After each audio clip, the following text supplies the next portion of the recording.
Hello friends, good afternoon. स्वागत है आप सबका शिवकृपा क्लासेज पर। दोस्तों, इस वीडियो में हम लोग आरपीएफ कांस्टेबल एग्जाम 2025 के लिए ऐसे मोस्ट इम्पॉर्टेंट टॉपिक्स को पूरी तरह से कंप्लीट करने वाले हैं जिन सभी टॉपिक्स के क्वेश्चंस आपके एग्जाम में स्टार्ट से लेकर लास्ट शिफ्ट तक पूरी तरह से ट्रेंड में रहेंगे और जिन सभी टॉपिक्स से आपके एग्जाम में कंटिन्यू क्वेश्चंस बनते रहेंगे।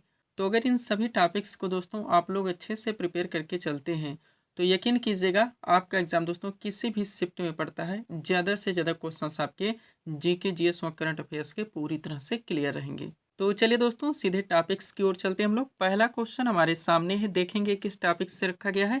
क्वेश्चन है दोस्तों हमारा, अस्पृश्यताकांत भारतीय संविधान के किस अनुच्छेद में वर्णित है?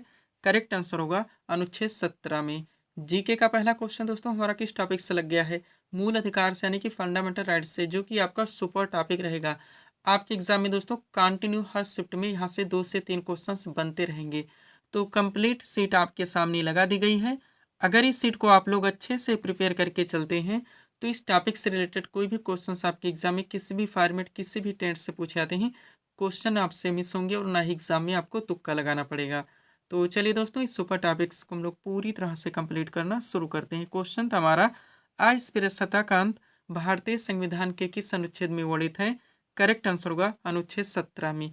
अब चलिए दोस्तों, इस सीट को थोड़ा सा अपने सामने करते हैं। देखिएगा, इंपॉर्टेंट पॉइंट्स के जरिए इस टॉपिक को ए टू जेड यानी कि बेसिक से लेकर सब कुछ क्रम से पूरी तरह से कंप्लीट किया गया है। पहला पॉइंट है हमारा, भारतीय संविधान में मूल अधिकारों का वर्णन संविधान के अनुच्छेद 12 से 35 तक है, जो कि संविधान का भाग 3 है। नेक्स्ट, प्रारंभ में मूल अधिकारों की संख्या 7 थी, लेकिन 44वें संविधान संशोधन 1978 के द्वारा संपत्ति के अधिकार को मूल अधिकार से हटाकर एक विधिक अधिकार यानी कि एक कानूनी अधिकार बना दिया गया और अनुच्छेद 300 का में जोड़ दिया गया। तब से वर्तमान में टोटल मूल अधिकारों की संख्या 6 है। एक एक फैक्ट, एक एक कंटेंट को आप लोगों को अच्छे से प्रिपेयर रखने हैं। उम्मीद करते हैं दोस्तों वो सारे क्वेश्चंस आपको क्रम से पूरी तरह से मिलने स्टार्ट हो गए होंगे जो कि आपके एग्जाम्स में अब तक पूछे गए हैं। अब चलिए दोस्तों, सबसे पहले हम लोग उन 6 मूल अधिकारों को क्रम से आर्टिकल के साथ पूरी तरह से कंप्लीट करते हैं जहां से हमारे एग्जाम में डायरेक्टली क्वेश्चंस बनते हैं। देखिएगा, सबसे पहले दोस्तों समानता का अधिकार, जिसका प्रावधान भारतीय संविधान के अनुच्छेद 14 से लेकर 18 तक है। दूसरा है दोस्तों आपका स्वतंत्रता का अधिकार, जिसका प्रावधान भारतीय संविधान के अनुच्छेद 19 से लेकर 22 तक है। तीसरा है आपका शोषण के विरुद्ध अधिकार, जिसका प्रावधान भारतीय संविधान के अनुच्छेद 23 से लेकर 24 तक है। चौथा है आपका धार्मिक स्वतंत्रता का अधिकार, जिसका प्रावधान भारतीय संविधान के अनुच्छेद 25 से लेकर 28 तक है। पांचवा है दोस्तों आपका संस्कृति एवं शिक्षा संबंधी अधिकार, जो कि भारतीय संविधान के अनुच्छेद 29 से लेकर 30 तक है। और लास्ट है यानी कि छठा आपका संवैधानिक उपचारों का अधिकार, जिसका प्रावधान भारतीय संविधान के अनुच्छेद 32 में है। पूरी तरह से आपको हर फैक्ट को क्लियर करके चलनी है। तो हमारे एक एक सेंटेंस से, एक एक कॉन्सेप्ट से बहुत सारे क्वेश्चंस, बहुत सारे फैक्ट निकलते हैं जो कि आपके एग्जाम में भर भर के पूछे जाते हैं। यही वजह है दोस्तों हम अपने वीडियोस में ऑप्शन नहीं लगाते। जो भी टॉपिक्स दोस्तों हमारे द्वारा जहां पर उठाए जाते हैं उनको वहीं पे हर टेंट से पूरी तरह से कंप्लीट कर दिया जाता है। सब कुछ आपके पीडीएफ में पूरी तरह से मेंशन है। सारे क्लासेस के वीडियोस के टॉपिक्स भी आपके पीडीएफ में पूरी तरह से ऐड किए गए हैं। वो हर टॉपिक्स दोस्तों जो कि आपके एग्जाम में पूरे 50 क्वेश्चंस का वेटेज है, आपके पूरे पाठ्यक्रम को प्रिपेयर करके आपके पीडीएफ में ऐड कर दिए गए हैं। जहां जहां से आपके एग्जाम्स में क्वेश्चंस बनने हैं, कम से कम समय में ये पीडीएफ हमारा आपको आपके एग्जाम्स में अच्छे से अच्छा स्कोर दिलाने में पूरी तरह से सक्षम है। अब चलिएगा दोस्तों, चूंकि आपका सुपर टॉपिक है, हर आर्टिकल से दोस्तों यहाँ से आपके एग्जाम्स में कंटिन्यू क्वेश्चंस बनते हैं, तो हम लोग इनको क्रम से पूरी तरह से कंप्लीट करेंगे। देखिएगा, पहला पॉइंट है हमारा, विधि के समक्ष समानता का अधिकार संविधान के किस अनुच्छेद में वर्णित है? करेक्ट आंसर होगा अनुच्छेद 14 में। नेक्स्ट, अनुच्छेद 15 का संबंध किससे? दोस्तों ध्यान दीजिएगा, कभी कभी क्या होता है कि आपके क्वेश्चन में कॉन्सेप्ट दिए जाते हैं और आपके ऑप्शन यानी कि विकल्प में आर्टिकल दिए जाते हैं, आपको आंसर करने होते हैं, जैसे कि पॉइंट नंबर 1 है हमारा। लेकिन कभी कभी दोस्तों क्वेश्चन के ट्रेंड को चेंज कर दिया जाता है, आपके क्वेश्चन में डायरेक्ट आर्टिकल रख दिए जाते हैं और आपके दोस्तों ऑप्शन यानी कि विकल्प में कॉन्सेप्ट दिए जाते हैं, आपको आंसर करने होते हैं, जैसे कि पॉइंट नंबर 2 है हमारा। तो हर फॉर्मेट से दोस्तों आप लोग क्वेश्चंस को प्रिपेयर रखने का प्रयास करें। चलिए शुरू करते हैं। अनुच्छेद 15 का संबंध किससे है दोस्तों? तो इसमें धर्म, मूलवंश, जाति, लिंग या जन्म स्थान के प्रतिषेध का प्रावधान किया गया है। अनुच्छेद 16 की बात की जाए तो इसमें लोक नियोजन के विषयों में अवसर की समानता का प्रावधान किया गया है। और अनुच्छेद 17 में दोस्तों अस्पृश्यता के अंत का प्रावधान किया गया। कंटिन्यू आपके दोस्तों वो सारे क्वेश्चंस मिल रहे होंगे जो कि आपके एग्जाम्स में अब तक पूछे गए हैं। आगे बढ़ेंगे। अनुच्छेद 18 की बात की जाए तो इसमें उपाधियों के अंत का प्रावधान किया गया है। वह अनुच्छेद 19 में दोस्तों विचार एवं अभिव्यक्ति की स्वतंत्रता का प्रावधान किया गया है। अनुच्छेद 20 की बात की जाए तो इसमें अपराधों के लिए दोष सिद्धि के संबंध में संरक्षण का प्रावधान किया गया है। और अनुच्छेद 21 में प्राण और दैहिक स्वतंत्रता के संरक्षण का प्रावधान किया गया है। नेक्स्ट, अनुच्छेद 21 का की बात की जाए आपका सुपर रहता है। इसमें 6 से 14 वर्ष तक के सभी बच्चों को अनिवार्य और निःशुल्क शिक्षा का प्रावधान किया गया। ये भी पूछा गया, आप लोग जानते हैं।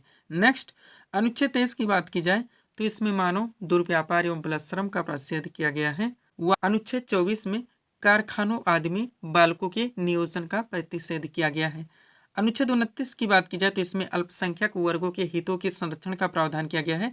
और अनुच्छेद 32 में संवैधानिक उपचारों के अधिकारों का प्रावधान किया गया है। ऐसे आर्टिकल्स हैं दोस्तों, आप लोग देखेंगे केवल पूछे ही नहीं जाएंगे आपके एग्जाम में, कंटिन्यू रिपीट भी होंगे। आगे बढ़िएगा दोस्तों, एक छोटा सा नोट लगा हुआ है, आप अच्छे से कंप्लीट कीजिए ताकि ये टॉपिक दोस्तों आपका पूरी तरह से क्लियर हो सके। देखिएगा दोस्तों, इंपॉर्टेंट नोट है हमारा। 44वें संवैधानिक संशोधन 1978 ने यह स्पष्ट किया कि राष्ट्रपति द्वारा राष्ट्रीय आपातकाल के दौरान अनुच्छेद 20 जिसमें प्रावधान किया गया अपराधों के लिए दोष सिद्धि के संबंध में संरक्षण व अनुच्छेद 21 जीवन और व्यक्तिगत स्वतंत्रता की सुरक्षा, ये सारी चीजें अब तक पूछी जा चुकी हैं। स्टार्ट में ही को निलंबित नहीं किया सकता। लास्ट पॉइंट है हमारा, भारतीय संविधान में वर्णित मूल अधिकार यूएसए के संविधान से लिया गया है। यहाँ तक इस टॉपिक को आपको पूरी तरह से क्लियर करके चलने हैं। सब्सक्राइब करें दोस्तों आप हमारी स्टडी चैनल शिव कृपा क्लासेज को इसी तरह के वीडियोस के लिए। आगे बढ़ेंगे दोस्तों, थोड़ा सा पीडीएफ के बारे में बात होगी, पुनः हम लोग अगले टॉपिक्स को पूरी तरह से कंप्लीट करेंगे। देखिएगा दोस्तों, एसएससी वाले एग्जाम्स में बात की जाए तो एसएससी जीडी का पीडीएफ दोस्तों हमारे द्वारा पूरी तरह से रेडी किया गया था। एक सफिशिएंट पूरी तरह से परफेक्ट पीडीएफ रहा है दोस्तों आपके इस एग्जाम्स में। इसके अलावा हम आपको बताना चाहेंगे दोस्तों, एसएससी सीजीएल टियर 1 2025 के लिए पीडीएफ दोस्तों पूरी तरह से कंप्लीट हो चुका है, जो कि अभ्यर्थियों को दिया जा रहा है। रेलवे एग्जाम्स में बात की जाए दोस्तों तो आरपीएफ कांस्टेबल का पीडीएफ पूरी तरह से रेडी है। परफेक्ट पीडीएफ है दोस्तों आपके इस एग्जाम्स के लिए, जो कि आपको कम से कम समय में अच्छे से अच्छा स्कोर दिलाने में पूरी तरह से सक्षम है। इसके अलावा एनटीपीसी और ग्रुप डी का पीडीएफ भी पूरी तरह से कंप्लीट कर दिया गया है। 100 रुपीज़ जिसकी पेड फीस रखी गई। व्हाट्सअप नंबर आप लोगों के सामने जहां पर आप जुड़कर पीडीएफ ले सकते हैं। चलिए दोस्तों, थोड़ा सा हम लोग यहाँ पर आरपीएफ कांस्टेबल के पीडीएफ को देखेंगे, पुनः हम लोग अगले टॉपिक्स को पूरी तरह से कंप्लीट करेंगे। देखिएगा दोस्तों, ये दोस्तों आपका आरपीएफ कांस्टेबल का कंप्लीट पीडीएफ है, जो कि शिव कृपा क्लासेस एजुकेशन संस्थान के द्वारा कंप्लीट किया गया है। इस पीडीएफ को बनाने में दोस्तों आपके आरपीएफ कांस्टेबल के प्रीवियस ईयर एग्जाम्स के क्वेश्चंस को भी पूरी तरह से एनालाइज किया गया है। इसके अलावा वहाँ से भी मोस्ट इंपॉर्टेंट क्वेश्चंस को कलेक्ट किया गया है। इसके अलावा दोस्तों आपके क्वेश्चंस के वेटेज को, उनके लेवल को, 1 के 10 को भी पूरी तरह से ध्यान में रखा गया है। इसमें दोस्तों आपका पूरा साइंस का भी स्पेशल पीडीएफ आएगा, यानी कि फिजिक्स, केमिस्ट्री, बायो का पूरा आपका स्टैटिक जीके यानी कि हिस्ट्री, पॉलिटी, जियोग्राफी, इकोनॉमिक्स, पूरा आपका मिसलेनियस यानी विविध का भी स्पेशल पीडीएफ आएगा और पूरा आपका करंट अफेयर्स का भी स्पेशल पीडीएफ आएगा।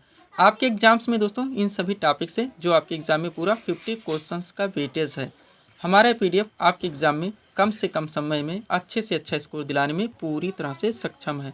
वो हर टॉपिक्स दोस्तों आपके पाठ्यक्रम को पूरी तरह से प्रिपेयर करके आपके इस पीडीएफ में कंप्लीट किए गए हैं, जहां जहां से आपके एग्जाम्स में क्वेश्चंस बनने हैं। तो चलिए दोस्तों, सीधे हम लोग क्वेश्चंस की ओर चलते हैं। अगला क्वेश्चन दोस्तों आपके सामने है, देखेंगे किस टॉपिक से रखा गया है। क्वेश्चन है हमारा, देवधर ट्रॉफी किस खेल से संबंधित है? करेक्ट आंसर होगा क्रिकेट से। जीके का अगला क्वेश्चन दोस्तों हमारा किस टॉपिक से लग गया है? महत्वपूर्ण जितने भी दोस्तों राष्ट्रीय कप एवं ट्रॉफियां डाक लिए आपके एग्जाम्स में क्वेश्चन बनते हैं कि संतोष ट्रॉफी किस खेल से संबंधित है, देवधर ट्रॉफी किस खेल से संबंधित है, ध्यानचंद ट्रॉफी किस खेल से संबंधित है, डूरंड कप किस खेल से संबंधित है। तो जितने भी हो सकते हैं पूरी तरह से कंप्लीट करके परफेक्ट सीट आपके सामने लगाई गई है।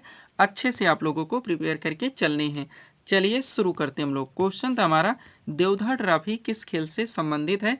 करेक्ट आंसर का क्रिकेट से। क्वेश्चन का टॉपिक है हमारा प्रमुख राष्ट्रीय कप एवं ट्रॉफियां। अब चलिए दोस्तों इस सीट को थोड़ा सा अपने सामने करते हैं। देखिएगा, अब एक तरफ इसमें विभिन्न खेलों के नाम दिए गए, दूसरी तरफ उनसे संबंधित कप एवं ट्रॉफियों के नाम दिए गए हैं। बात की जाए दोस्तों हॉकी की, तो इससे संबंधित कप एवं ट्रॉफियां देखेंगे तो सबसे पहले आगा खा कप आपका सुपर रहता ही है। इसके अलावा बेगम रसूल ट्रॉफी जो कि महिलाओं की प्रतियोगिता है, Maharaja Ranjit Singh gold cup, lady Ratan Tata trophy जो कि महिलाओं का ही है, गुरु नानक चैंपियनशिप ये भी महिलाओं का है, ध्यानचंद ट्रॉफी आपका most important, Nehru trophy, Scindia gold cup और वेलिंगटन कप। इतने कप एवं ट्रॉफियां दोस्तों हॉकी खेल से संबंधित हैं, ध्यान रखेंगे आप लोग। आगे बढ़ते हैं, फुटबॉल से रिलेटेड देखेंगे तो DCM trophy most important, Durand cup आपका सुपर रहेगा, रोवर्स कप, बीसी राय ट्रॉफी जो कि राष्ट्रीय चैंपियनशिप है, संतोष ट्रॉफी हजारों बार पूछा गया ये भी राष्ट्रीय चैंपियनशिप है, सुब्रतो मुखर्जी कप और सर आशुतोष मुखर्जी ट्रॉफी। इतने कप एवं ट्रॉफियां दोस्तों फुटबॉल खेल से रिलेटेड है, ध्यान रखेंगे। अगला क्रिकेट से रिलेटेड देखेंगे तो रणजी ट्रॉफी मोस्ट इंपॉर्टेंट, ये भी राष्ट्रीय चैंपियनशिप है, Irani trophy, CK Naidu trophy, Rani Jhansi trophy, Deodhar trophy most important, GD Birla trophy. अच्छे तरह से हर फैक्ट को आप लोगों को कंप्लीट करके चलने। खेल जगत से बहुत सारी सीटें दोस्तों आपके पीडीएफ में ऐड की गई हैं। अगला है टेबल टेनिस से रिलेटेड देखेंगे तो बारना बेले कप जो कि पुरुषों का प्रतियोगिता है, जयलक्ष्मी कप महिलाओं का है, राजकुमारी जयलंज कप जूनियर महिला का और रामानुज ट्रॉफी ये जूनियर पुरुष का है। बैडमिंटन से संबंधित कप एवं ट्रॉफियां तो नारंग कप है, चड्ढा कप है, अमृत दीवान कप है। बास्केटबॉल से रिलेटेड नेहरू कप हो गया, फेडरेशन कप हो गया, पोलो से संबंधित Ezra cup, Prithvipal Singh cup और राधा मोहन कप। लास्ट दोस्तों गोल्फ से related Walker cup, circuit cup, Ryder cup. इतने फैक्ट यहाँ से प्रिपेयर करके चलने होंगे दोस्तों अगर इस टॉपिक को आप अच्छे से कंप्लीट रखना चाहते हैं। पीडीएफ के लिए हमारा व्हाट्सअप नंबर लगा हुआ है। बढ़ेंगे दोस्तों हम लोग अगले टॉपिक्स की ओर। अगला क्वेश्चन दोस्तों आपके सामने है, देखेंगे किस टॉपिक से रखा गया है। क्वेश्चन है हमारा, खजुराहो मंदिर भारत के किस राज्य में स्थित है। करेक्ट आंसर होगा छतरपुर मध्य प्रदेश में। जीके का अगला क्वेश्चन दोस्तों हमारा किस टॉपिक से लग गया, भारत के जो प्रमुख मंदिर एवं इमारतें हैं, डाकली आपके एग्जाम से क्वेश्चंस बनते कि ये किस राज्य के शासित प्रदेश में स्थित है। आपका छोटा सा टॉपिक है, इजी सा टॉपिक है, लेकिन ट्रेंडिंग टॉपिक है दोस्तों, कंटिन्यू आपके एग्जाम से क्वेश्चंस पूछे जाते हैं। तो कंप्लीट सीट आपके सामने लगा दी गई है, एग्जैक्ट लोकेशन के साथ आपको प्रिपेयर करके चलने हैं। चलिए शुरू करते हैं हम लोग। क्वेश्चन था हमारा, खजुराहो मंदिर भारत के किस राज्य में स्थित है। करेक्ट आंसर होगा छतरपुर मध्य प्रदेश में। अब चलिए दोस्तों इस सीट को थोड़ा सा अपने सामने करते हैं। देखिएगा अभी एक तरफ इसमें भारत के महत्वपूर्ण मंदिर एवं इमारतों के नाम दिए गए हैं, दूसरी तरफ उनसे संबंधित दोस्तों देखिएगा एक तरफ भारत के महत्वपूर्ण मंदिर एवं इमारतों के नाम दिए गए हैं, दूसरी तरफ उनसे संबंधित राज्यों के शासित प्रदेश के नाम दिए गए जहां पे स्थित हैं। चलिए स्टार्ट करते हैं हम लोग। बात की जाए दोस्तों अजंता एलोरा गुफा, तो ये औरंगाबाद महाराष्ट्र में स्थित है। एग्जैक्ट लोकेशन आपको जरूर ध्यान रखने हैं, ऑप्शन में ज्यादा यही दिया जाता है। नेक्स्ट, शांति निकेतन बीरभूम पश्चिम बंगाल में स्थित है। अब यहाँ पे बीरभूम आप जरूर ध्यान रखें। एलिफेंटा गुफा मुंबई महाराष्ट्र में स्थित है। सांची का स्तूप रायसेन मध्य प्रदेश में स्थित है। अब रायसेन जरूर ध्यान रखें, ऑप्शन में यही ज्यादा आता है। लिंगराज मंदिर भुवनेश्वर ओडिशा में स्थित है। सूर्य मंदिर जिसे काला पैगोडा भी के नाम से भी जाना जाता है, कोणार्क ओडिशा में स्थित है। दक्षिणेश्वर काली मंदिर दोस्तों ये कोलकाता पश्चिम बंगाल में स्थित है। अच्छी तरह से आप लोग ध्यान रखेंगे। आगे बढ़िएगा। अगला दोस्तों आपका सोमनाथ मंदिर जो कि गिर सोमनाथ गुजरात में स्थित है। कैलाश मंदिर एलोरा महाराष्ट्र में स्थित है। त्र्यंबकेश्वर मंदिर नाहरसिक महाराष्ट्र में स्थित है और महाबलेश्वर मंदिर ये महाराष्ट्र में स्थित है। दिलवाड़ा जैन मंदिर माउंट आबू राजस्थान में स्थित है। ब्रह्मा मंदिर पुष्कर राजस्थान में स्थित है। रामेश्वरम मंदिर तमिलनाडु में स्थित है। आगे बढ़ेंगे। मीनाक्षी मंदिर मोस्ट इंपॉर्टेंट जो कि मदुरई तमिलनाडु में स्थित है। अब यहाँ पर आप मदुरई जरूर ध्यान रखें। आगे बढ़िएगा। अगला क्या दोस्तों, बृहदेश्वर मंदिर जो कि तंजावुर तमिलनाडु में स्थित है। नटराज मंदिर जो कि चिदम्बरम तमिलनाडु में स्थित है। नेक्स्ट, वेंकटेश्वर मंदिर तिरुपति आंध्र प्रदेश में स्थित है। जगन्नाथ मंदिर पुरी ओडिशा में स्थित है। वैष्णो देवी मंदिर जम्मू कश्मीर में स्थित है। खजुराहो मंदिर दोस्तों छतरपुर मध्य प्रदेश में स्थित है। यहाँ तक इस टॉपिक को आप लोगों को प्रिपेयर करके चलने हैं। पीडीएफ के लिए हमारा व्हाट्सअप नंबर लगा हुआ है। चलेंगे दोस्तों हम लोग अगले टॉपिक्स की ओर। अगला क्वेश्चन दोस्तों आपके सामने है, देखेंगे किस टॉपिक से रखा गया है। क्वेश्चन हमारा, किस पंचवर्षीय योजना के दौरान इसरो की स्थापना हुई थी। करेक्ट आंसर होगा चौथी पंचवर्षीय योजना। जीके का अगला क्वेश्चन दोस्तों हमारा किस टॉपिक से लग गया है, पंचवर्षीय योजना से, जो कि आपका सुपर टॉपिक है, ट्रेंडिंग टॉपिक है, एवरग्रीन टॉपिक है। आपके एग्जाम के दोस्तों हर शिफ्ट में मिनिमम 2 क्वेश्चन यहाँ से देखने को मिल रहे हैं। तो कंप्लीट सीट आपके सामने लगा दी गई है, अच्छे से आप लोगों को प्रिपेयर करके चलने हैं। चलिए शुरू करते हैं हम लोग। क्वेश्चन था हमारा, किस पंचवर्षीय योजना के दौरान इसरो की स्थापना हुई थी। करेक्ट आंसर होगा चौथी पंचवर्षीय योजना। क्वेश्चन का टॉपिक है हमारा भारत की पंचवर्षीय योजनाएं। अब चलिए दोस्तों इस सीट को थोड़ा सा अपने सामने करते हैं। देखिएगा इंपॉर्टेंट पॉइंट्स के जरिए इस टॉपिक को बेसिक से लेकर सब कुछ पूरी तरह से कंप्लीट किया गया है। पहला पॉइंट है हमारा, भारत के प्रथम प्रधानमंत्री पंडित जवाहरलाल नेहरू द्वारा सन 1951 में देश में आर्थिक विकास को गति देने के लिए पंचवर्षीय योजना शुरू की गई थी। नेक्स्ट, भारत की पहली पंचवर्षीय योजना 1951 में शुरू हुई थी। अगला पॉइंट है, पंडित जवाहरलाल नेहरू के द्वारा भारत में पंचवर्षीय योजना की अवधारणा पेश की गई थी और भारत ने रूस देश से पंचवर्षीय योजना को अपनाया था। आगे बढ़ेंगे। पॉइंट है, जोसेफ स्टालिन प्रथम व्यक्ति थे जिन्होंने सोवियत संघ में वर्ष 1928 में पंचवर्षीय योजना को लागू किया था और पंचवर्षीय योजना बनाने का मुख्य कार्य योजना आयोग का था। आप लोग जानते होंगे। उम्मीद करते हैं दोस्तों वो सारे क्वेश्चंस आपको इजीली पूरी तरह से मिलने स्टार्ट हो गए होंगे जो कि अब तक आपके एग्जाम में पूछे गए हैं। अब योजना आयोग यानी कि प्लानिंग कमीशन की भी बात हुई तो यहाँ से भी फैक्ट निकलते हैं, आप कंप्लीट कीजिए। पॉइंट है, योजना आयोग का गठन 15 मार्च 1950 ईस्वी को केंद्रीय मंत्रिमंडल के प्रस्ताव द्वारा किया गया था। योजना आयोग एक संवैधानिक संस्थान है, ये भी ध्यान रखेंगे। और योजना आयोग के प्रथम अध्यक्ष पंडित जवाहरलाल नेहरू एवं पहले उपाध्यक्ष गुलजारी लाल नंदा थे। हर फैक्ट को आपको 100% क्लियर करके चलने हैं। आगे बढ़िएगा दोस्तों। अब यहाँ से आपकी पंचवर्षीय योजनाएं स्टार्ट होती हैं। देखिएगा, पॉइंट है आपका भारत की पंचवर्षीय योजनाएं। चलिए स्टार्ट करते हैं। बात की जाए प्रथम पंचवर्षीय योजना की तो इसकी अवधि थी 1 अप्रैल 1951 से लेकर 31 मार्च 1956 तक। मॉडल की बात की जाए तो हेरा डोमर मॉडल पर आधारित थी। मुख्य उद्देश्य था इसका कृषि विकास। थोड़ा सा नोट देखिए, इस योजना काल के दौरान कई बड़ी सिंचाई परियोजनाएं लगाई गईं, जैसे कि भाखड़ा नांगल परियोजना, दामोदर नदी घाटी परियोजना और ब्यास परियोजना। आगे बढ़ेंगे। बात की जाए द्वितीय पंचवर्षीय योजना की तो इसकी समयावधि थी 1 अप्रैल 1956 से लेकर 31 मार्च 1961 तक। मॉडल की बात की जाए तो पीसी महालनोबिस मॉडल पर आधारित थी। मुख्य उद्देश्य था इसका औद्योगिक विकास। नोट देखिए, द्वितीय पंचवर्षीय योजना के दौरान अनेक महत्वपूर्ण वृहद उद्योग जैसे कि राउरकेला, भिलाई व दुर्गापुर क्रमशः लगा हुआ जरूर ध्यान रखेंगे, जर्मनी, रूस और ब्रिटेन के सहयोग से स्थापित किए गए थे। वह द्वितीय पंचवर्षीय योजना के दौरान भारत में मिश्रित अर्थव्यवस्था का विकल्प चुना गया था। पूरी तरह से आपको क्लियर करके चलने हैं। आगे बढ़ेंगे। बात की जाए दोस्तों तृतीय पंचवर्षीय योजना की, देखिएगा तो मुख्य उद्देश्य था इसका आत्मनिर्भरता, कृषि एवं उद्योग का विकास। अब यहाँ से आपके सुपर कंटेंट निकलते हैं। देखिएगा, पहला पॉइंट, तृतीय पंचवर्षीय योजना अपने उद्देश्य को प्राप्त करने में असफल रही, इसीलिए इसे एक असफल योजना माना जाता है। जिसके मुख्य कारण थे भारत चीन युद्ध 1962, भारत पाक युद्ध 1965 तथा भूतपूर्व सूखा 1966। अगला पॉइंट है, तृतीय पंचवर्षीय योजना की असफलता के बाद सरकार को योजना अवकाश कब 1966 से लेकर 67, 67 से लेकर 68 और 68 से लेकर 69 की घोषणा करनी पड़ी। और इस अवधि में 3 वार्षिक योजनाएं तैयार की गई। हरित क्रांति की शुरुआत तृतीय पंचवर्षीय योजना के दौरान हुई थी, ये भी आप लोग ध्यान रखेंगे। आगे बढ़ेंगे। बात करेंगे दोस्तों चौथी पंचवर्षीय योजना की, तो जितने भी क्वेश्चन यहाँ से बनते हैं आप कंप्लीट करेंगे। समाधि की बात की जाए तो 1969 से लेकर 1974 तक। मॉडल की बात की जाए तो डीआर गाडगिल मॉडल पर आधारित थी। मुख्य उद्देश्य था इसका स्थिरता के साथ आत्मनिर्भरता एवं कृषि तथा सिंचाई पर महत्व। अब 3 क्वेश्चन यहाँ से सुपर निकलते हैं। पहला, किस पंचवर्षीय योजना में 14 बैंकों का राष्ट्रीयकरण किया गया, तो चौथी पंचवर्षीय योजना थी। नेक्स्ट, किस पंचवर्षीय योजना में भारत की कृषि वृद्धि दर सर्वाधिक रही, तो भी चौथी पंचवर्षीय योजना थी। और किस पंचवर्षीय योजना के दौरान इसरो की स्थापना हुई थी, तो भी चौथी पंचवर्षीय योजना ही थी। ध्यान रखेंगे आप लोग। ऐसे क्वेश्चंस हैं दोस्तों जो कि आपके एग्जाम में केवल पूछे ही नहीं जाएंगे, आप देखेंगे कंटिन्यू रिपीट भी होंगे। आगे बढ़िएगा। बात की जाए पांचवी पंचवर्षीय योजना की तो मुख्य उद्देश्य था इसका गरीबी उन्मूलन और आत्मनिर्भरता पर बल। अब 2 क्वेश्चन यहाँ से सुपर निकलते हैं। पहला, किस पंचवर्षीय योजना में पहली बार गरीबी हटाओ का नारा दिया गया, तो पांचवी पंचवर्षीय योजना थी। वह कौन सी पंचवर्षीय योजना जो केवल 4 वर्ष ही चली थी, तो भी पांचवी पंचवर्षीय योजना ही थी। अच्छी तरह से आप लोग ध्यान रखेंगे।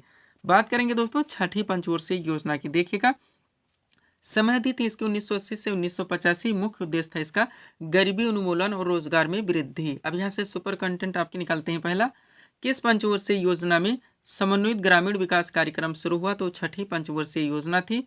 और छठी पंचवर्षीय योजना के दौरान जनसंख्या वृद्धि को नियंत्रित करने के लिए परिवार नियोजन कार्यक्रम शुरू हुआ था। ध्यान रखेंगे। और छठी पंचवर्षीय योजना के दौरान शिवरामन समिति की सिफारिश पर 1982 में राष्ट्रीय कृषि एवं ग्रामीण विकास बैंक यानी कि नाबार्ड की स्थापना हुई थी। 100% आप क्लियर रहेंगे। सातवीं पंचवर्षीय योजना की बात की जाए, समय दी थी 1985 से 1990। मुख्य उद्देश्य था रोजगार, शिक्षा तथा जन स्वास्थ्य का विकास। अच्छी तरह से आप लोग ध्यान रखेंगे। बात की जाएगी दोस्तों आठवीं पंचवर्षीय योजना की, समय दी थी 1992 से 1997। मुख्य उद्देश्य था मानव संसाधन का विकास। नौवीं पंचवर्षीय योजना की बात की जाए, समय दी थी 1997 से 2002। मुख्य उद्देश्य था न्यायपूर्ण वितरण एवं समानता के साथ विकास। 10वीं पंचवर्षीय योजना की बात की जाए, समय दी थी इसकी 2002 से 2007। मुख्य उद्देश्य था इसका गरीबी और बेरोजगारी को समाप्त करना एवं अगले 10 वर्षों में प्रति व्यक्ति आय को दोगुनी करना। ध्यान रखेंगे। आगे बढ़ेंगे। बात की जाए दोस्तों 11वीं पंचवर्षीय योजना की, तो समय दी थी इसकी 2007 से 2012। मुख्य उद्देश्य था इसका तीव्रतम एवं समावेशी विकास। 12वीं पंचवर्षीय योजना की बात की जाए, समय दी थी 2012 से 2017। मुख्य उद्देश्य था इसका तीव्रतम समावेशी और सतत विकास। यहाँ तक पंचवर्षीय योजना को आप लोगों को अच्छे से कंप्लीट करके चलने हैं।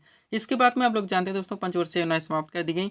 उसके स्थान पर 1 जनवरी 2015 को ही नीति आयोग का गठन कर दिया गया। पीडीएफ के लिए दोस्तों ये हमारा व्हाट्सएप नंबर लगा हुआ है। बढ़ेंगे दोस्तों हम लोग अगले टॉपिक्स की ओर। अगला क्वेश्चन दोस्तों हमारे सामने है, देखेंगे किस टॉपिक से रखा गया है। क्वेश्चन हमारा, आज़ाद हिंद फौज की स्थापना किसने और कब की थी? करेक्ट आंसर होगा रास बिहारी बोस ने 1942 ईस्वी में। जीके का अगला क्वेश्चन दोस्तों हमारा किस टॉपिक से लग गया?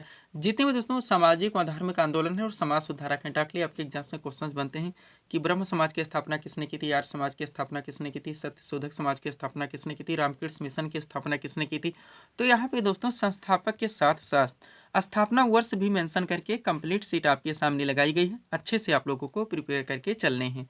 चलिए शुरू करते हैं हम लोग। क्वेश्चन था हमारा, आज़ाद हिंद फौज की स्थापना किसने और कब की थी? करेक्ट आंसर होगा रास बिहारी बोस ने 1942 ईस्वी में। अब चलिए दोस्तों इस सीट को थोड़ा सा अपने सामने करते हैं। देखिएगा, एक तरफ दोस्तों विभिन्न संस्थाओं के नाम दिए गए हैं, दूसरी तरफ स्थापना दिया गया और संस्थापक भी मेंशन कर दिया गया है। बात की जाए एशियाटिक सोसाइटी की, तो इसकी स्थापना 1784 में की गई थी विलियम जोन्स के द्वारा।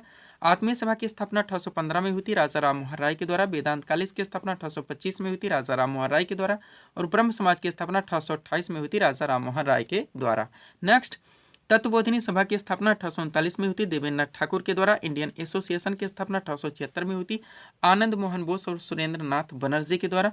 व पूना सार्वजनिक सभा की स्थापना 1867 में हुई थी एमजी रानाडे के द्वारा। अच्छी तरह से आप लोग ध्यान रखेंगे। आगे बढ़िएगा। अगला है दोस्तों आपका, प्रार्थना समाज की स्थापना 1867 में हुई थी आत्माराम पांडुरंग के द्वारा। आर्य समाज की स्थापना 1875 में हुई थी स्वामी दयानंद सरस्वती के द्वारा। बेलूर मठ की स्थापना 1887 में हुई थी स्वामी विवेकानंद के द्वारा।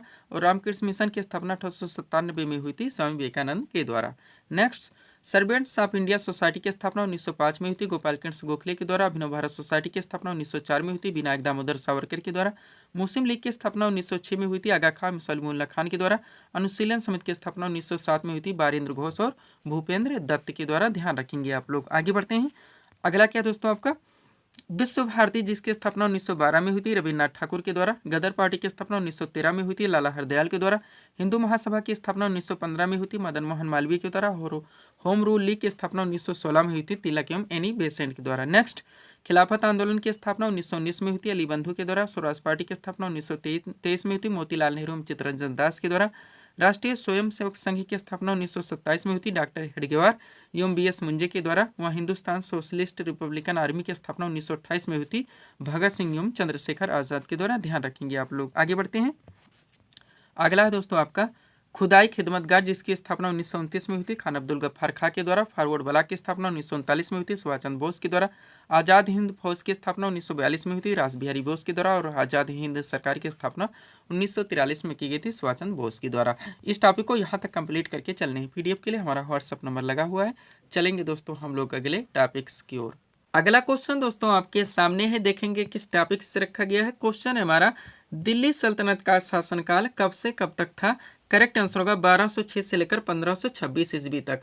जीके का अगला क्वेश्चन दोस्तों हमारा किस टॉपिक से लग गया है? दिल्ली सल्तनत से। मिडवल हिस्ट्री का बहुत बड़ा पार्ट, बहुत सारे क्वेश्चन फैक्ट और कंटेंट दोस्तों यहाँ से बनते हैं जो कि आपके एग्जाम में भर भर के पूछे जाते हैं। पूरी तरह से कंप्लीट करके परफेक्ट सीट आपके सामने लगाई गई है। अच्छे से आप लोगों को प्रिपेयर करके चलने हैं। चलिए शुरू करते हैं हम लोग। क्वेश्चन था हमारा, दिल्ली सल्तनत का शासनकाल कब से कब तक था? करेक्ट आंसर होगा 1206 से लेकर 1526 ईस्वी तक। अब चलिए दोस्तों इस सीट को थोड़ा सा अपने सामने करते हैं। देखिएगा मोस्ट वन नोट के जरिए इस टॉपिक को क्रम से पूरी तरह से कंप्लीट किया गया है। पहला पॉइंट है आपका, भारत पर पहला सफल मुस्लिम आक्रमण मोहम्मद बिन कासिम ने 712 ईस्वी में किया था। उसने सिंध एवं मुल्तान को जीत लिया था। नेक्स्ट, महमूद गजनबी ने 1001 से 1027 ईस्वी के बीच भारत पर 17 आक्रमण किए। इनमें 1025 ईस्वी में सोमनाथ के शिव मंदिर पर किया गया आक्रमण सबसे प्रसिद्ध था और मोहम्मद गोरी को भारत में तुर्क सत्ता का संस्थापक माना जाता है। अच्छी तरह से आप कंप्लीट रखेंगे, ये आपकी बेसिक चीजें थी। अब यहाँ से दोस्तों आपका दिल्ली सल्तनत स्टार्ट होता है। देखिएगा पहला पॉइंट है आपका, दिल्ली सल्तनत के सिंहासन पर कुल 5 राजवंशों ने शासन किया था। इन राजवंशों का शासन काल क्रम से इस प्रकार है, ध्यान रखेंगे आप लोग। सबसे पहले दोस्तों इस पर गुलाम वंश है जिन्होंने शासन किया 1206 से लेकर 1290 ईस्वी तक।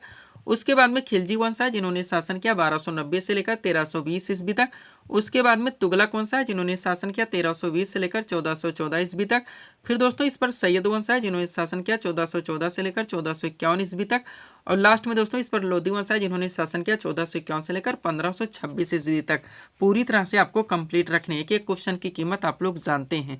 अब दोस्तों इनके बीच में जितने भी कंटेंट यानी कि क्वेश्चंस बनते हैं पूरी तरह से कंप्लीट करके सीट आपके सामने लगी हुई है। एक क्वेश्चन आपके एग्जाम के लिए पूरी तरह से सुपर हो सकते हैं। हर क्वेश्चंस को आप लोगों को कॉन्सेंट्रेट होकर सॉल्व करने हैं। पहला क्वेश्चन है आपका, गुलाम वंश के संस्थापक कौन थे? करेक्ट आंसर होगा कुतुबुद्दीन ऐबक। नेक्स्ट, गुलाम वंश के किस शासक को लाख बख्श के नाम से जाना जाता है? तो भी कुतुबुद्दीन ऐबक। नेक्स्ट, कुतुब मीनार की नींव किस शासक ने डाली थी? तो भी कुतुबुद्दीन ऐबक। आगे बढ़ेंगे, दिल्ली सल्तनत के किस सुल्तान की मृत्यु चौगान यानी कि पोलो खेलते हुए हुई थी? तो भी कुतुबुद्दीन ऐबक। और कुब्बतुल इस्लाम मस्जिद का निर्माण किसने करवाया था? तो भी कुतुबुद्दीन ऐबक। यानी कि कुतुबुद्दीन ऐबक से जुड़े टोटल 5 सवाल। आगे बढ़ेंगे, तुर्कानी चहलगानी दल का गठन किसने किया था? इल्तुतमिश ने। नेक्स्ट, दिल्ली सल्तनत के किस सुल्तान ने इक्तादारी प्रथा चलवाई? तो भी इल्तुतमिश ने। और कुतुब मीनार के निर्माण कार्य को किसने पूरा करवाया? तो भी इल्तुतमिश ने। ध्यान रखेंगे इल्तुतमिश से जुड़े टोटल 3 सवाल। नेक्स्ट, दिल्ली सल्तनत की दरबारी भाषा क्या थी? तो फारसी थी। नेक्स्ट, किताबुल हिंद की रचना किसने की थी? अलबरूनी ने। अगला है, आगरा नगर की स्थापना किसके द्वारा की गई थी? सिकंदर लोदी के द्वारा। भारत की प्रथम महिला मुस्लिम शासक कौन थी? जो रजिया सुल्तान थी। और रजिया सुल्तान ने कब से कब तक शासन किया था? तो 1236 से लेकर 1240 ईस्वी तक। नेक्स्ट, लौह एवं रक्त की नीति किसने अपनाई थी? बलबन ने। दीवाने अर्ज की स्थापना किसने की थी? तो भी बलबन ने। अच्छे से आप लोग ध्यान रखेंगे। आगे बढ़िएगा, अगला क्वेश्चन है दोस्तों आपका, बाजार नियंत्रण प्रणाली किसने अपनाई थी? अलाउद्दीन खिलजी ने। नेक्स्ट, तुगलक वंश का संस्थापक कौन था? गयासुद्दीन तुगलक। यात्री इब्न बतूता किस देश का निवासी था? मोरक्को का। किताबुल रहला नामक पुस्तक की रचना किसने की थी? इब्न बतूता ने ही। नेक्स्ट, अलाई दरवाजा का निर्माण किसने करवाया था? अलाउद्दीन खिलजी ने। और यहाँ से लास्ट है आपका, तुगलकनामा की रचना किसने की थी? अमीर खुसरो ने। इस टॉपिक को आप लोगों को यहाँ तक कंप्लीट करके चलने हैं। पीडीएफ के लिए हमारा व्हाट्सअप नंबर लगा हुआ है। बढ़ेंगे दोस्तों हम लोग अगले टॉपिक्स की ओर। अगला क्वेश्चन दोस्तों आपके सामने है, देखेंगे किस टॉपिक से रखा गया है। क्वेश्चन है हमारा, गुलाम वंश की स्थापना किसने की थी? करेक्ट आंसर होगा कुतुबुद्दीन ऐबक ने। जीके का अगला क्वेश्चन दोस्तों हमारा किस टॉपिक से लग गया है? महत्वपूर्ण जितने भी दोस्तों ऐतिहासिक राजवंश हैं, डायरेक्टली आपके एग्जाम से क्वेश्चन बनते हैं दोस्तों कि कौन से वंश की स्थापना किसके द्वारा की गई थी। तो यहाँ पर दोस्तों संस्थापक के साथ साथ उनकी राजधानी कहाँ पर थी ये भी पूरी तरह से मेंशन करके परफेक्ट सीट आपके सामने लगाई गई है। अच्छे से आप लोगों को प्रिपेयर करके चलने हैं। चलिए शुरू करते हैं हम लोग। क्वेश्चन था हमारा, गुलाम वंश की स्थापना किसने की थी? करेक्ट आंसर होगा कुतुबुद्दीन ऐबक ने। क्वेश्चन का टॉपिक है हमारा ऐतिहासिक राजवंश एवं उनकी राजधानी। चलिए दोस्तों इस सीट को थोड़ा सा अपने सामने करते हैं। देखिएगा सबसे पहले इसमें विभिन्न ऐतिहासिक राजवंशों के नाम दिए गए हैं, उनके संस्थापक के नाम दिए गए हैं और राजधानी भी मेंशन कर दी गई है। बात की जाए दोस्तों हर्यक वंश की, तो इनके संस्थापक बिंबिसार थे, इनकी राजधानी राजगिरह थी। नेक्स्ट, शिशुनाग वंश की बात की जाए दोस्तों, इनके संस्थापक शिशुनाग थे, इनकी राजधानी वैशाली थी। मौर्य वंश के संस्थापक चंद्रगुप्त मौर्य थे, इनकी राजधानी पाटलिपुत्र थी। शुंग वंश के संस्थापक पुष्यमित्र शुंग थे, इनकी भी राजधानी पाटलिपुत्र थी। आगे बढ़ेंगे, गुलाम वंश के संस्थापक कुतुबुद्दीन ऐबक थे, इनकी राजधानी दिल्ली थी। संगम वंश के संस्थापक हरिहर एवं बुक्का थे, इनकी राजधानी विजयनगर थी। लोधी वंश के संस्थापक बहलोल लोधी थे, इनकी राजधानी दिल्ली थी। अच्छे से आप लोगों को कंप्लीट करके चलने हैं। आगे बढ़िएगा दोस्तों, अगला क्या है आपका, राष्ट्रकूट वंश, जिनके संस्थापक दंतेरुदुर्ग थे, इनकी राजधानी मान्यखेड़ थी। पल्लव वंश के संस्थापक सिंहबिसुडु थे, इनकी राजधानी कांचीपुरम थी। चालुक्य वंश के संस्थापक पुलकेशिन प्रथम थे, इनकी राजधानी बादामी या वातपी थी। मुगल वंश के संस्थापक बाबर थे, इनकी राजधानी दिल्ली व आगरा दोनों थी। तुगलक वंश के संस्थापक गयासुद्दीन तुगलक थे, इनकी राजधानी दिल्ली थी। खिलजी वंश के संस्थापक जलालुद्दीन खिलजी थे, इनकी भी राजधानी दिल्ली थी। और लोधी वंश के संस्थापक बहलोल लोधी थे, इनकी भी राजधानी दिल्ली थी। आगे बढ़ेंगे। वर्धन वंश के संस्थापक पुष्यभूति थे, इनकी राजधानी थानेश्वर और कन्नौज दोनों थी। अच्छे से आप लोग ध्यान रखेंगे। आगे बढ़िएगा। अगला है दोस्तों हमारा गुर्जर प्रतिहार वंश, जिनके संस्थापक नागभट्ट प्रथम थे, इनकी राजधानी कन्नौज थी। चौहान वंश के संस्थापक वासुदेव थे, इनकी राजधानी अजमेर थी। नंद वंश के संस्थापक महापद्मनंद थे, इनकी राजधानी पाटलिपुत्र थी। और लास्ट है आपका सातवाहन वंश, जिनके संस्थापक सिमुक थे, इनकी राजधानी प्रतिष्ठान थी। यहाँ तक इस टॉपिक को आप लोगों को कंप्लीट करके चलने हैं। पीडीएफ के लिए हमारा व्हाट्सअप नंबर लगा हुआ है। चलेंगे दोस्तों हम लोग अगले टॉपिक्स की ओर। अगला क्वेश्चन दोस्तों हमारे सामने है, देखेंगे किस टॉपिक से रखा गया है। क्वेश्चन है हमारा 71वीं मिस वर्ल्ड 2024 का खिताब किसने जीता। करेक्ट आंसर होगा क्रिस्टीना प्लिस्कोवा ने, जो कि चेक गणराज्य से आती हैं। अगला क्वेश्चन दोस्तों हमारा किस टॉपिक से गया। रिसेंटली करंट अफेयर्स से दोस्तों हमारा क्वेश्चन आया हुआ है। और रिसेंटली करंट अफेयर्स के दोस्तों मोस्ट क्वेश्चंस को कलेक्ट करके एक सीट आपके सामने लगाई गई है। एक एक क्वेश्चन आपके एग्जाम के लिए पूरी तरह से सुपर हो सकते हैं। हर क्वेश्चंस को आप लोगों को अच्छे से प्रिपेयर करके चलने हैं। चलिए शुरू करते हैं हम लोग। क्वेश्चन था हमारा 71वीं मिस वर्ल्ड 2024 का खिताब किसने जीता। करेक्ट आंसर होगा क्रिस्टीना प्लिस्कोवा ने, जो कि चेक गणराज्य से आती हैं। आप चलिए दोस्तों इस सीट को थोड़ा सा अपने सामने करते हैं। देखिएगा रिसेंटली करंट अफेयर्स के मोस्ट क्वेश्चंस का कलेक्शन हमारा कॉन्सेंट्रेट होकर आप लोगों को सॉल्व करने हैं। पहला क्वेश्चन, जून 2024 में लगातार दूसरी बार लोकसभा के अध्यक्ष के रूप में किसे चुना गया। करेक्ट आंसर होगा ओम बिरला को। नेक्स्ट, जून 2024 में किसे भारतीय सेना के अगले उप प्रमुख के रूप में नियुक्त किया गया है। तो एन एस राजा सुब्रह्मण्य को। आगे बढ़ेंगे। क्वेश्चन है हमारा, हाल ही में तेलंगाना स्थापना दिवस यानी कि तेलंगाना फाउंडेशन डे 2024 कब मनाया गया। तो 2 जून को। और जून 2024 में किसे तंबाकू नियंत्रण के लिए ब्रांड एम्बेसडर नियुक्त किया गया। तो पीवी सिंधु को ध्यान रखेंगे। आगे बढ़ेंगे। क्वेश्चन है, भारत के लोकसभा चुनाव 2024 में कितने करोड़ लोगों ने मतदान देकर विश्व रिकॉर्ड बनाया। तो 64.2 करोड़ लोगों ने। और वर्ष 2024 में हैदराबाद को पूर्णतः किस राज्य की राजधानी बनाया गया है। तो तेलंगाना की। अच्छे से हर क्वेश्चंस को आप लोगों को कंप्लीट रखने हैं। आगे बढ़िएगा। अगला क्वेश्चन है दोस्तों आपका, जून 2024 में किस देश ने अपनी पहली अंतरिक्ष एजेंसी कासा की स्थापना की है। तो दक्षिण कोरिया के द्वारा की गई है। और राष्ट्रीय मानवाधिकार आयोग यानी कि एनएचआरसी का नया कार्यवाहक अध्यक्ष किससे नियुक्त किया गया है। विजय भारती सैनी को। नेक्स्ट, 18वीं लोकसभा चुनाव 2024 में किस राजनीतिक पार्टी ने सबसे ज्यादा सीटें जीती हैं। तो भारतीय जनता पार्टी ने। और विश्व पर्यावरण दिवस यानी कि वर्ल्ड इन्वायरमेंट डे 2024 का मनाया गया है 5 जून को। आगे बढ़ेंगे। क्वेश्चन है, किसे दीनदयाल बंदरगाह प्राधिकरण के अध्यक्ष के रूप में नियुक्त किया गया। तो सुशील कुमार सिंह को। और जून 2024 में किसने एशिया के सबसे अमीर व्यक्ति का खिताब फिर से हासिल कर लिया है। तो गौतम अडानी है। अच्छे से आप लोग ध्यान रखेंगे। आगे बढ़िएगा।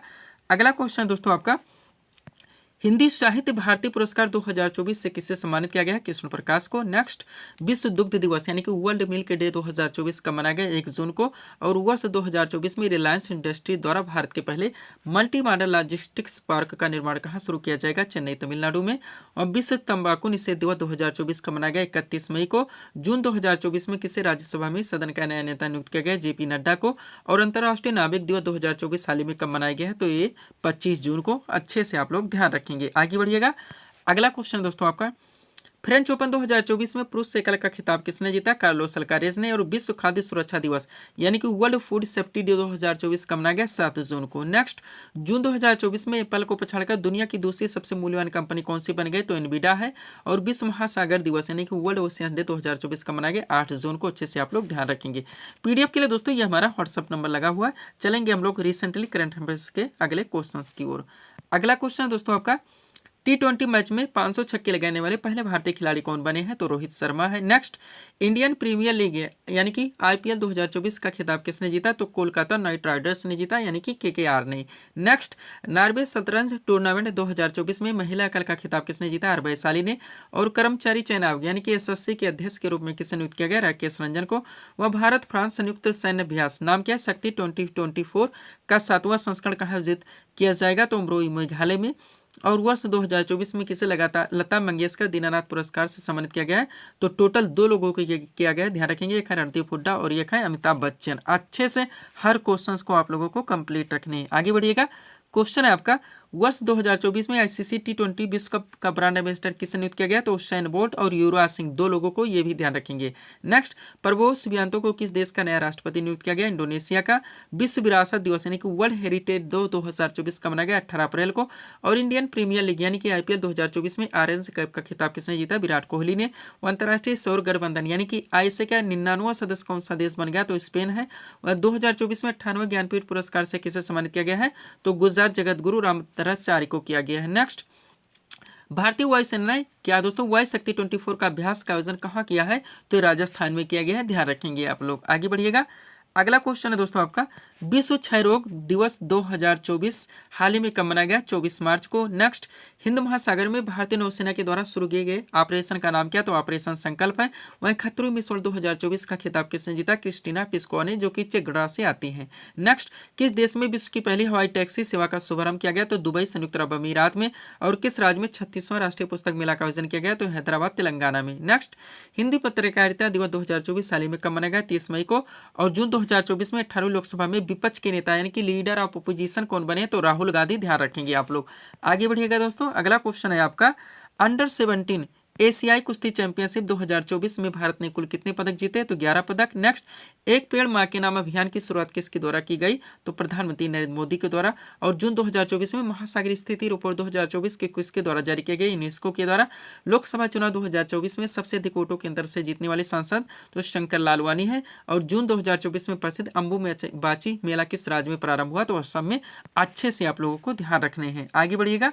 अगला क्वेश्चन है आपका, वर्ष 2024 में लोकपाल के सचिव के रूप में किससे नियुक्त किया गया? प्रदीप कुमार त्रिपाठी को। अंतर्राष्ट्रीय जैव विविधता दिवस 2024 साल में कब मनाया गया? 22 मई को।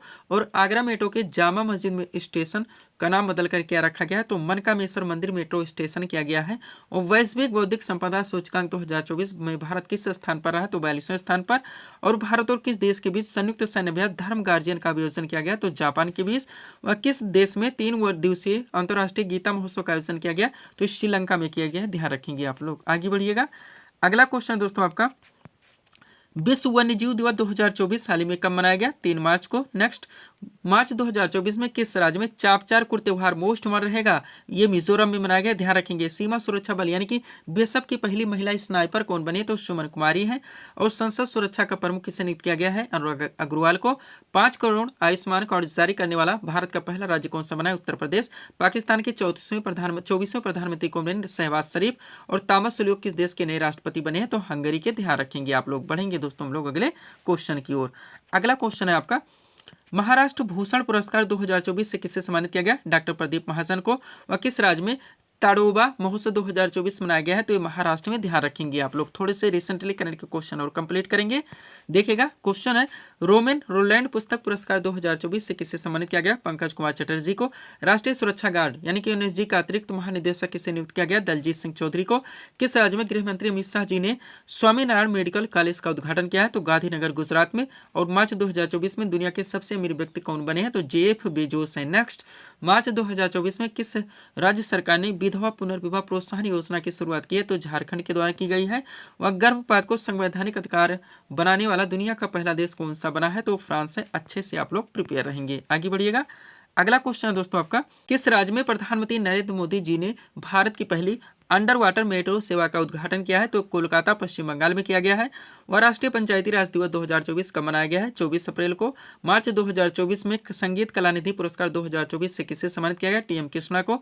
और ऑल इंडिया रेडियो यानी कि दोस्तों AIR की नई महानिदेशक कौन बनी है? मौसमी चक्रवर्ती। तीरंदाजी विश्व कप 2024 का आयोजन कहाँ किया गया? शंघाई, चीन में। इंडियन स्टील एसोसिएशन यानी कि ISA के नए अध्यक्ष कौन बने? नवीन जिंदाल। और दोस्तों जून 2024 में कौन सा देश अंतर्राष्ट्रीय सौर संगठन यानी कि ISA का 100वां सदस्य देश बन गया है? तो पैराग्वे। अच्छे से आप लोग ध्यान रखेंगे। PDF के लिए दोस्तों ये हमारा व्हाट्सएप नंबर लगा हुआ है, जहां पर आप जुड़कर विभिन्न वैकेंसियों के परफेक्ट PDF ले सकते हैं। तो मिलते हैं दोस्तों अपने अगले वीडियोस में। Thanks for watching.